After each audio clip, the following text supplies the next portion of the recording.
Hey guys, Jeff from RenoVision. I'm at my double wide trailer working on the bathroom, and I wanted to just take an opportunity now that we're kind of knees deep into the demo, and I'm going to point out 10 ways that the trailer is built different than residential home construction.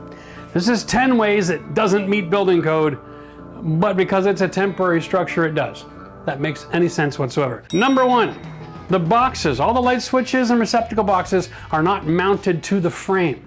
They are simply, it's like a retrofit box that you would use for running Cat 6 cable.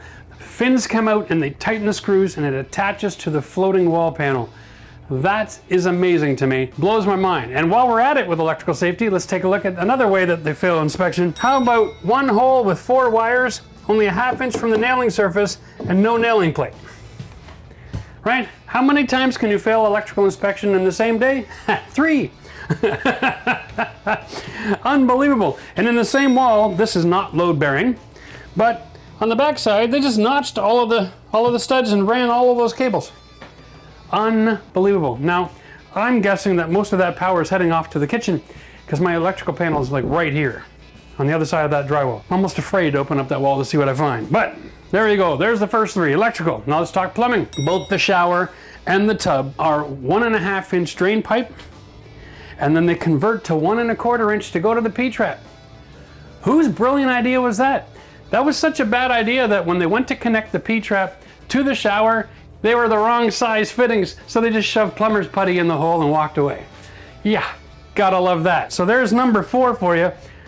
Gotta have the right size plumbing, guys, all right? No fooling around. Number 5, 5/8 subfloor. Sounds like a good idea, right? Check this out. This is not OSB.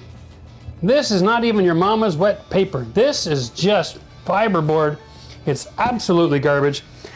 Everywhere you step, it has massive deflection. There's no structure in it whatsoever. So there's a problem right there. It might last the first 10 or 15 or 20 years just fine, but this was built in 1974. And I've got to put brand new subfloor in the entire structure now because this is just garbage. Anybody ever witnessed putting your vinyl floor directly on your subfloor? Particle board? Never. They always put down a 1/4 inch plywood glue on. So there's something there that you can put an adhesive on. This stuff is the original. It's not even glued down. It's just laid in place. And might I add, just for fun, they put it down and they build their walls on top of it. That's unique. I get it. You're inside a work controlled environment. It's like put down the flooring and put the walls on top. Nothing's gonna move. Problem solved. Quick construction, but it leaves us with a lot of headaches when we go to remodel. Number 7 that I thought was really interesting is they're using vinyl wrap drywall. And not just vinyl wrap, 1/4 inch. Like really super thin vinyl wrap drywall. What we run into here is it traps moisture because the insulation comes with a tar paper, and then right against that, we're putting a vinyl wrap drywall. So if water gets into the building, it has no way to get into the room to catch up with the air conditioning. As a result, we get mold. Bear with me here because we have the ability to incorporate venting in a structure, but when it comes to the sink, nah. They just go with the cheater vent right out of the gate. This is an exterior wall. There's no reason they couldn't run plumbing up here. This was a huge vanity, led to a room where the hot water tank was. They could have run the venting all the way across and tied into the vent from the other bathroom that was in that room. But instead, cheater vent, gotta love it. If you're ever getting a plumbing inspection, the plumbing inspector is gonna say, hey, I understand the need for a cheater vent if it absolutely can't connect to venting, but there was a direct route right there, and this vent isn't high enough. It has to be above the sink floodplain, okay? There has to be guaranteed that air can get into that at all times. So if the system backs up and the sink is full of water, this is full of water, there's no air to vent. That's the problem. So if you're gonna use a cheater vent, stick it in a wall nice and high. Make sure that you have some kind of like a cold air return grill there so you have lots of access to fresh air. Big no-no. I don't know what I'm gonna do about this, but I gotta find a new solution. I'm probably gonna have to run this pipe and add a vent underneath my kitchen, right into that other room there, and build a hollow wall in behind my shower so I can tie my vent together. Because I'm not gonna sell a house that's got this junk sitting in it. This is the plumbing. It is literally tie wrapped to the vent line and not even a single screw in the frame.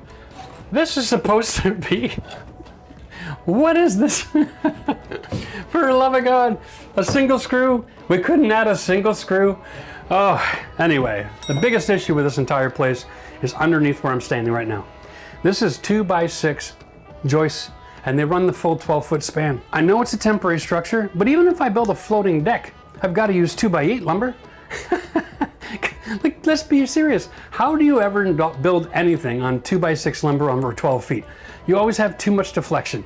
And whenever you have deflection, you've got things that are breaking and the seals are going and everything else. No wonder these mobile homes are built with plastic shower kits, because they bend and they flex and they'll stay watertight no matter what you put them up to. But if you're a guy like me and you want to renovate your mobile home, just remember, the structure is weak, the walls are thin, all the mechanical is kind of resist the temptation to make too many major changes like I am. I'm really kicking myself in the butt here because I've got to actually put a brand new subfloor in the entire building because of my ambition, which is going to be a problem. Anyway, if you have other experiences with your house and you want to share them, jump in the comments below. I'd love to know what people are dealing with when they're remodeling. This isn't all that terrible. I mean, look at this wall. At least at the 2x3, every second stud or so, it's not just a 1x3. The list goes on and on and on. Tell me about your house and what you've run into. Share with the community so that people can be better informed before they start tearing apart things that, shall we say, maybe just painting what's there is a good idea instead of ripping it out and trying to start over. Because once you start tearing it out, where do you stop?